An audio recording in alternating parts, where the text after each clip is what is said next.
கிராமத்துல இது ரொம்ப பழக்கம் சார். கிராமத்துல மட்டும், கிராமத்தினுடைய பொக்கிஷம் இது. அப்படி பெத்து வெளியில எடுக்கும் போது பிரசவத்துல புருஷன் கூட இருக்கணும் சார். அப்பதான் சார் தெரியும்.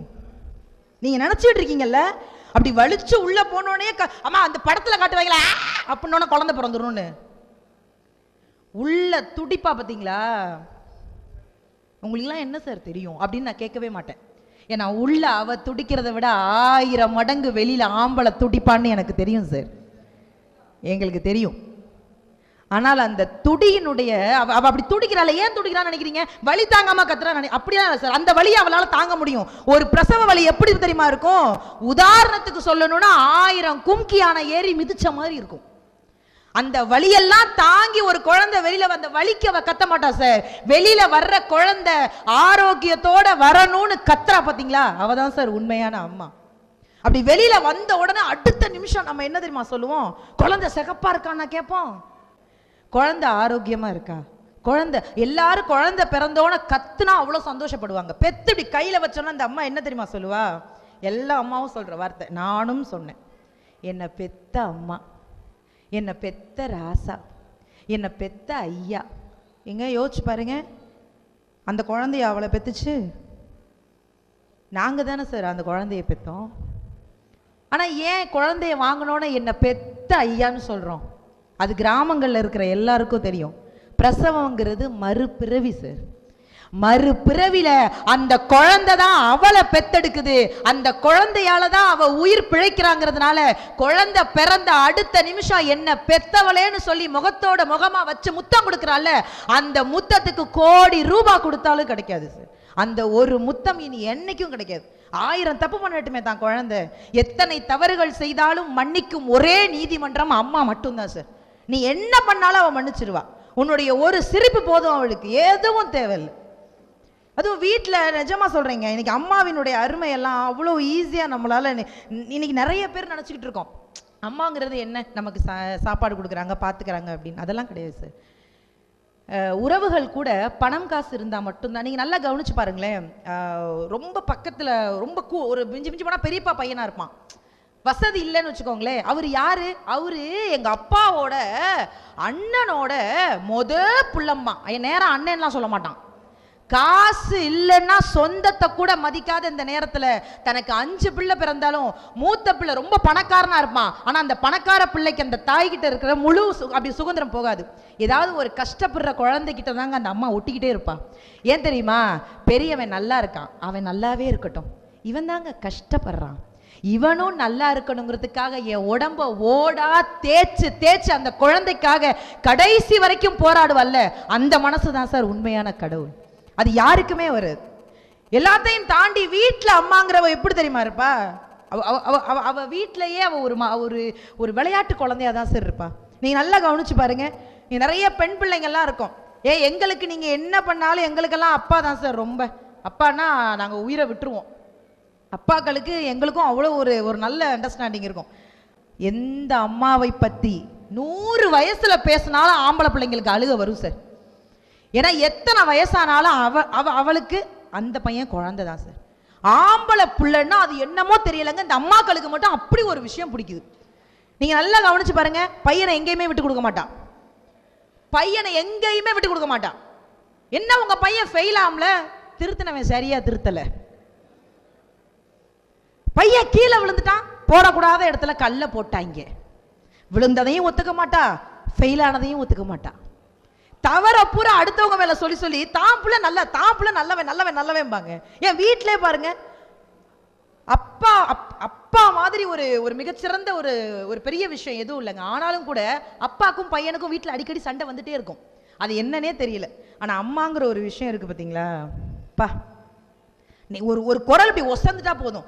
பையன் எப்பவுமே கொஞ்சம் அந்த பசங்களுக்கு 18 வயசு ஆயிடுச்சுன்னா போதுமே, எங்கேருந்து தான் அந்த வீரம் வருதுன்னே தெரியாது. அப்பாவை பார்த்து இப்ப என்ன சொல்ல வர்ற அப்படிமா, அவ அடுப்படியில் அவ்வளவு கஷ்டப்பட்டு சமைச்சுக்கிட்டு இருப்பா, குடுற ஓடி வந்துருவா. அப்படியெல்லாம் அப்பாவை பேசக்கூடாதுடா. உங்க அப்பா என்னை கட்டின நாள்ல இருந்தே இப்படிதான் கிறுக்கு மாதிரி பேசுவாரு, நீ இதெல்லாம் பெருசா கண்டுக்காத, அம்மா நான் இருக்கேன்ல நீ போன்னு சொல்லிடுவா. அடுத்த நிமிஷம் அப்பா கிட்ட சொல்லுவா, என் பையனுக்கு ஜோசியம் பார்த்தேன், கொஞ்சம் அப்படி இப்படின்னு இருக்கு, கொஞ்ச நாளைக்கு என் பையன்கிட்ட நீங்க கனெக்ஷன் வச்சுக்காதீங்கம்பா. அப்பாக்கும் பையனுக்கும் எந்த சண்டையும் வந்துடக்கூடாதுன்னு கடைசி வரைக்கும் ஒரு விஷயம் தெரியுமாங்க. ஆனா அடுத்த நிமிஷம் அப்பா என்ன தெரியுமா சொல்லுவாரு, அவன் கெட்டு போறதுக்கு நீ தாண்டி காரணம்னு சொல்லிட்டு போவார். எவ்வளவு திட்டினாலும் கவலைப்பட மாட்டான். அவளுக்கு ஒரே ஒரு விஷயம், என் பையன் சந்தோஷமா இருக்கணும். இன்னைக்கு 8 குழந்தைங்க சந்தோஷமா இருக்கணும். அதுவும் அந்த கடைசி அந்த வீடியோல அந்த குழந்தைங்க பாடும் போது எவ்வளவு சந்தோஷமா இருந்தது. பேரன் பேத்தி எல்லாரும் சந்தோஷமா இருக்கணுங்கிறதுக்காக தன்னுடைய குடும்பத்துல அத்தனையும் தியாகம் செஞ்சவள அம்மாவா மட்டும்தான் சார் இருக்க முடியும். நீங்க நினைச்சிட்டு இருக்கீங்க வீட்டுல சமைச்ச உடனே. நான் கேட்குறேங்க, நம்ம ஸ்கூல்ல 5 வயசு 6 வயசு போய் தான் நம்மலாம் ஸ்கூல்ல போய் சேர்ந்து அவங்க தான் நமக்கு டீச்சர்னு நினச்சிக்கிட்டு இருக்கோம்ல. முதல் டீச்சரே அம்மா தான். அது பாதி பேருக்கு புரியாது. பேச்சு ஏங்க, கல்வி சொல்லி கொடுக்கறத நம்ம டீச்சர்னு சொல்றோம்னா பேச்சை நமக்கு சொல்லி கொடுத்தவளை என்னன்னு சொல்றது? முத வாயை திறந்தோடனே என்ன, நம்ம என்ன ஆத்தி சூடி அறம் செய்ய விரும்பு அப்படின்னு நான் பேசுறோம். பாப்பாவை தூக்கி மடியில உட்காந்து வச்சுக்குவா, மசலு மசலு அப்பச்சலு. அந்த குழந்தை ஒன்றும் பெருசாலாம் பேசியிருக்காது, அவ்வளோதான் சொல்லியிருக்கோம். குழந்தைய தூக்கிட்டு தெருவுக்கு ஓடுவாங்க. என் குழந்தை பேசுச்சு, வந்து பாரு வந்து பாரு, என்ன பாரு, அவ்வளோதான். சின்ன மழலை வார்த்தையை கூட ஏதோ மேடையில பேசின மாதிரி நினைச்சு தெரு முழுக்க கூப்பிட்டு சந்தோஷப்படுற அந்த மிகப்பெரிய தெய்வம் யாரு தெரியுமா? நம்மளை பெத்த அம்மா மட்டும்தான் சார். அவளை மாதிரி நம்மளை ரசிக்கிறதுக்கு உலகத்துல யாருமே கிடையாது. என்ன பேசினாலும் அவ ரசிப்பா. அதே மாதிரி கொஞ்சம் வளர்ந்தோன்னே எனக்கு தெரிஞ்சு அடுத்தவங்களுக்கு எப்படி கொடுத்துட்டு சாப்பிடணும்னு இங்க நிறைய பேருக்கு கத்து கொடுத்தது அம்மாவா தான் இருக்கும். அம்மா தான் சொல்லுவா, வடியில உட்காத்தி வச்சுட்டு இது சோறு, இது குழம்பு, இது தொட்டுக்க, வடை, பாயாசம் சொல்லி முடிச்சோன்னே என்ன சொல்லுவா? எடுத்து தின்னு நான் சொல்லுவா. 5 சொல்லிட்டு இது அப்பாவுக்கு, இது அம்மாவுக்கு, இது அண்ணனுக்கு, இதுதான் உனக்கு. அதுக்கு என்ன அர்த்தம்? சாப்பாடுன்னு ஒண்ணு இருந்தா அடுத்தவனுக்கு கொடுத்துட்டு சாப்பிடணும்டா. தான் மட்டும் சாப்பிடக்கூடாதுங்கிற ஒரு நல்ல விஷயத்த முதல்ல சொல்லி கொடுத்ததே நம்ம அம்மா மட்டும்தான் சார். அடுத்தவர்களுக்கு சொல்லி அந்த மாதிரி கொடுத்து சாப்பிட்றதுனால தான் அடுத்தடுத்து உதவிங்கிற ஒரு விஷயம் கூட அடுத்தவங்களுக்கு செய்யணும்னு தோணும்.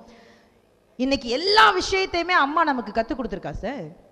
எல்லாத்தையும் தாண்டி இந்த அம்மா சமையலுக்கும் மனைவி சமையலுக்கும் ஒரு பெரிய வித்தியாசம்லாம் இல்லை. இன்னைக்கும் நிறைய ஆண்கள் பாருங்களேன், எங்க வீட்டில் அடிக்கடி இந்த சண்டை, எங்க வீட்டில் அதிகமாக சண்டை வர்ற ஒரே விஷயம் சாப்பாட்டுக்கு மட்டும்தான் சார். எல்லா ஆண்களும் இந்த வார்த்தையை சொல்லாமல் இருக்கவே மாட்டீங்க. என்னதான் இருந்தாலும் எங்கள் அம்மா கைப்பக்குவம் மாதிரி வரவே மாட்டேங்குது திடீர்னு. அதுக்கு என்ன தெரியுமா காரணம்? மனைவி புருஷன் வயிறு நிறைஞ்சா போதும்னு சமைப்பா சார். ஆனால் ஆத்தாக்காரி இருக்கால்ல, தான் பையன் மனசும் நிறைஞ்சு சாப்பிடணும்னு சமைப்பா. அதனால தான் அம்மா கைப்பக்குவம் மட்டும் என்னமோ தெரியல தேனாட்டம் இனிக்குது. எங்கள் வீட்டுக்காரெல்லாம் கரெக்டாக சாப்பிடும் போது சிரிப்பார். ஏங்கன்னு துன்பம் வரும்போது சரி, நான் இங்கே சிரிச்சு பழகிட்டு இருக்கேன்னு. அம்மாவோட சமையலுக்கும் மனைவியோட சமையலுக்கும் பெரிய வித்தியாசம்லாம் ஒன்றும் இல்லை. மூக்கு பிடிச்ச சாப்பிட்டா அது அம்மாவோட சமையல், மூக்கை பிடிச்சிக்கிட்டே சாப்பிட்டா அது பொண்டாட்டியோட சமையல். சரி, நான் தெரியாமல் கேட்குறீங்க, நிறைய அம்மாக்கள்லாம் இருக்கீங்க. நானும் இன்னைக்கு 2 குழந்தைக்கு அம்மா.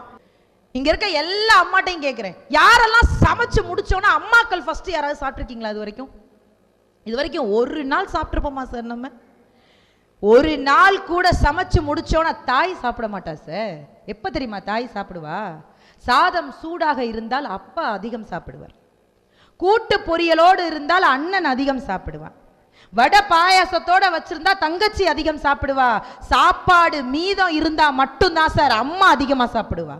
சாப்பாடு மிச்சம் இருந்தா மட்டும்தான் அவ சாப்பிடுவா, இல்லைன்னா அவ பட்னியா தான் கிடப்பா. அதுக்கு என்ன காரணம் தெரியுமா?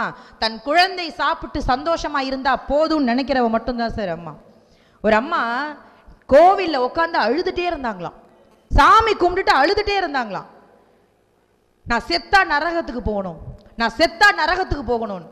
உள்ள இருந்து ஐயர் கேட்டாராம், ஏமா எல்லாரும் சாமி கிட்ட சொர்க்கத்துக்கு போகணும்னு தான் வேண்டுவாங்க, நீங்க மட்டும் ஏமா நரகத்துக்கு போகணும்னு வேண்டுறீங்க, என்ன ஆச்சு அப்படின்னு. என் பையன் 2 வருஷத்துக்கு முன்னாடி இறந்துட்டான் சார். அவன் பண்ணாத பாவம் இல்லை, எப்படி அவன் பண்ண பாவத்துக்கு நரகத்துக்கு தான் போவான். கண்டிப்பா அவனை அங்க பாத்துக்கிறதுக்கு யாருமே இருக்க மாட்டாங்க. அப்பவும் நான் தான் போய் அவனை பார்த்துக்கணும், அதுக்காகவாது நான் நரகத்துக்கு போகணும்னு நினைச்ச அந்த தாய் மனசு இருக்கு பாத்தீங்களா? இந்த உலகத்திலேயே குழந்தை எங்க இருந்தாலும் அங்கேயும் போய் அவனை பார்த்துக்கணும்னு நினைக்கிறது தான் சார் உண்மையான தாய் மனசு. இப்போ நடக்கிற வேதனையான, இங்க நிறைய ஆண்கள் இருக்கீங்க, நான் உங்களுடைய கூட பிறந்த சகோதரியா ஒரே ஒரு விஷயம் பதிவு பண்ண ஆசைப்படுறேன் சார். சின்ன பிள்ளையா இருக்கும்போது அப்பாக்கு தெரியாம அம்மா நமக்கு காசு கொடுப்பா. இன்னைக்கு என்ன கேவலம் தெரியுமா? பொண்டாட்டிக்கு தெரியாம தான் சார் பல ஆண்கள் அம்மாவுக்கு காசு கொடுத்துக்கிட்டு இருக்கோம். தயவு செஞ்சு மனைவிங்கிறவ நம்மளை நம்பி வந்தவ தான் சார். ஆனால் அம்மா நம்மளை மட்டும்தான் சார் நம்பி வாழ்ந்துக்கிட்டு இருக்கா. அந்த தாயை ஒரு இடத்துல கூட நீங்கள் விட்டு கொடுத்துடாதீங்க சார்.